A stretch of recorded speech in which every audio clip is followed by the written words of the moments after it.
Good morning, everyone. Welcome to Future CX. Thank you all for taking the time to come here today. Even the sun is shining for us after what seems like a month of rain, so surely that's a good sign for today. Thank you for joining us. We've put together an event this morning that we started 12 months ago, full of some of the biggest brands, the most innovative speakers, to share some of their digital stories, strategies, and journeys with you this morning.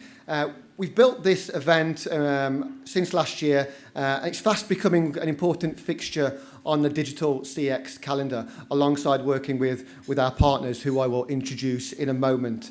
The idea of today, essentially, we've got so much talent and thought leadership in the room, in our industry, is to share around all that latest thinking, to really drive forward innovation and give you guys bags and bags of ideas and inspiration to go and apply back in the office. Maybe not today, but maybe tomorrow when you're back at your desk. I always forget to mention the hashtag, so please do join in the conversation. The hashtag is Orlo FCX. So please join in the conversation, share your opinions, your thoughts, your advice, your own stories, and that will just give you guys even more ideas to go away with at the end of the day. My name's Stuart Banbery. I'm the Marketing Director at Orlo. One thing I love about my job is I get to see behind the scenes with all of the hundreds of brands that we work with, and then to pull those speakers together and to share their stories, those behind-the-scenes secrets at events like this today. We've assembled some fantastic brands for you over the next few hours, so please do make lots of notes in your notepads and go home with lots of value from today, hopefully. A quick kind of glimpse back 12 months ago now. So around about 18 months ago, we were looking for our own event. So a UK-focused digital CX/marketing event that we could take part in. And we couldn't find one. So we kind of like to do things off our own backs at Orlo. So we thought, let's start our own. Let's try and fill that gap in the market alongside with our partners. And we started that 12 months ago. And we took that on a bit of a road trip around the UK. So we started here in London last November. We then took it up to our hometown of Birmingham, and then up to the north of England in Leeds as well. We had over 500 business leaders across those events, and a huge social media reach. So please do join in the conversation. If you search for the hashtag, you can see the same conversation from our last few events and kind of follow that timeline. So hopefully there's some useful insights in there for you as well. The agenda of today is to bring together brands and their stories to show how leaders are shaping the future of digital. But I think it's really important to remember, and you'll see from the stories this morning, the future isn't something in 2050. The future is actually here today, and we'll take a look at some of that kind of future gazing, some of those stories, some of those innovations that are actually being implemented right here, right now, in some really forward-thinking UK-based businesses. Hopefully, these ideas will allow you to go back to your office to drive forward customer satisfaction, to drive efficiencies within your contact centres, and ultimately to help put some pounds, shillings and pence on the bottom line as well. I think also with these events, it's really important we give ourselves the headspace to get out of the office, to give ourselves the time to think, to make new connections. And I think, we can all probably agree when we do that, even if it's just a bit of a walk at lunchtime, you certainly go back to your desk feeling refreshed. So I think it's really important that we give ourselves the time and the space to actually do that. Just to introduce our partners this morning, who we've worked with for several years now. So Trevor, who many of you know well from the UK Contact Centre, who do some fantastic events, awards, independent pieces of research. We're proud partners of the UK CCF. I know Trevor's around, so do grab him. They do some fantastic work. So if you're not a member, make sure you speak to Trevor.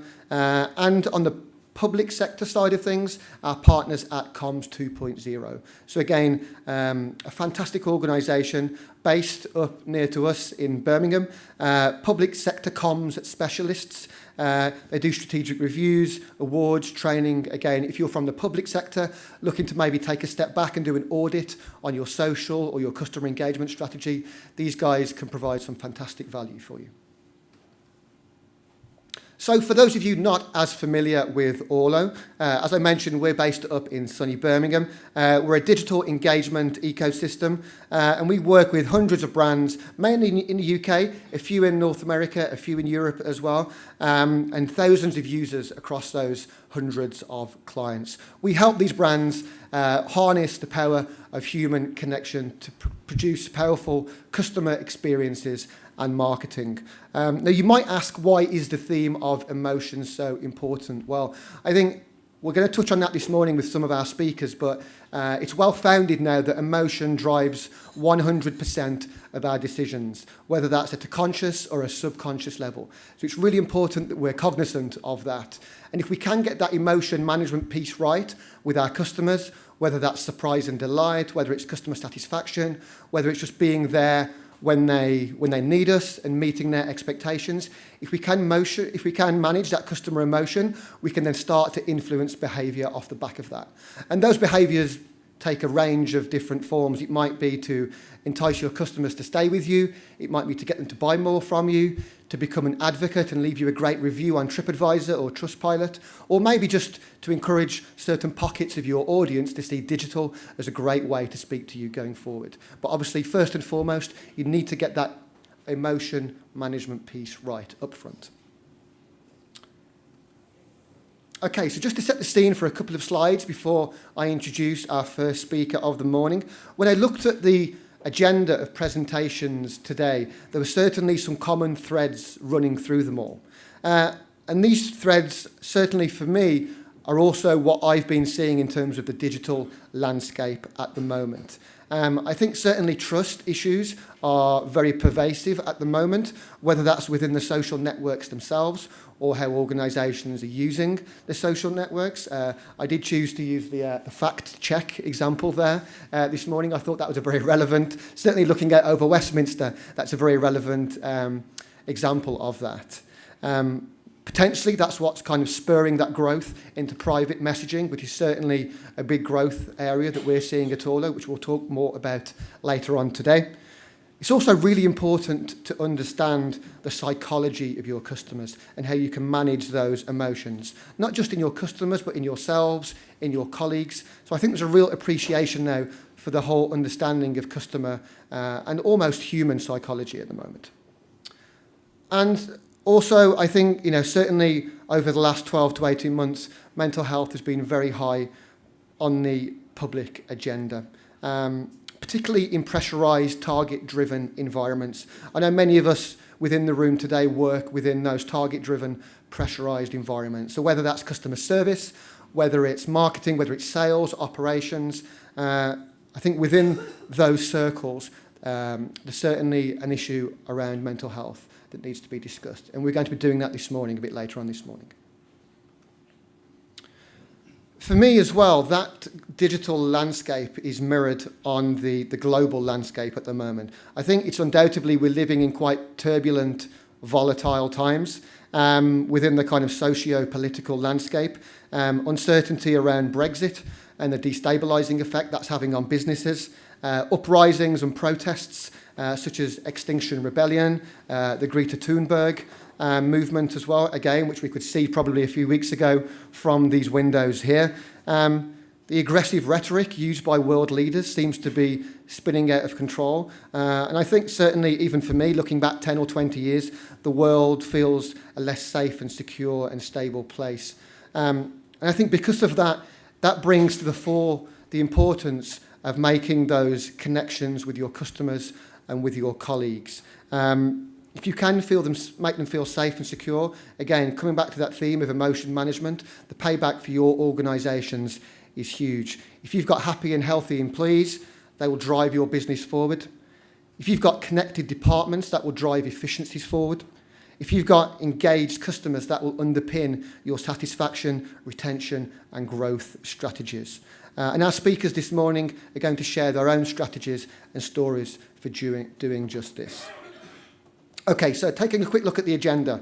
So first and foremost, we have HSBC talking about trust and growing trust within social media.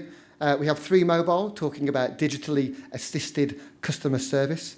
Then we had Brain Food Consulting, talking about the psychology behind successful customer engagement.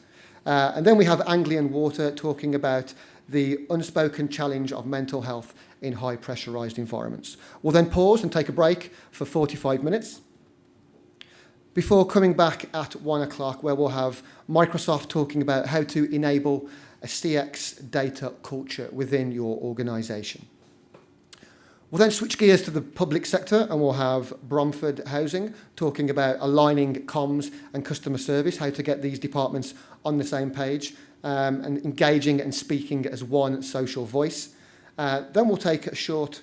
then we've got our CTO and founder, Ben Nimmo, talking about the future direction of technology, not just within Orlo, but within the wider digital CX and social media landscape as well. Then we'll pause for a short coffee break before two great speakers to round the day off. So we've got the behavioural architects talking about why behavioural economics is more than just nudging. And then finally, we've got Ross from the Met Office talking about how to forecast great social media content. So hopefully you can all stick around for a packed agenda of speakers. We do encourage interaction, so hopefully if we'll have time, we'll have 5 minutes at the end of each speaker to take 1 or 2 questions from the audience. But if not, our speakers will be here for most of the day, so you can grab them during the breakout spaces at the back of the room.